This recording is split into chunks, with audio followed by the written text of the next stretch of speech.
ನಿಮ್ಮ ಬಿಸ್ನೆಸ್ ಅಲ್ಲಿ 10 lakh rupees profit ಅಂತ P&L ಹೇಳುತ್ತೆ.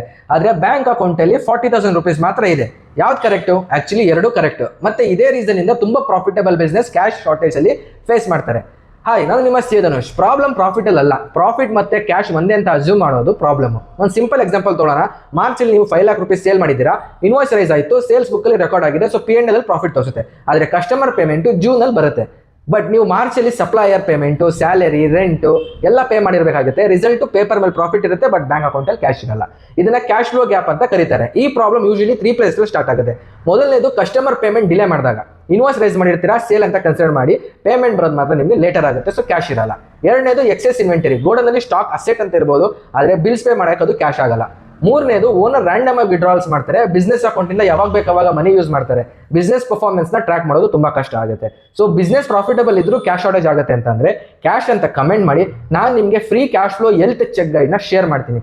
Thank you.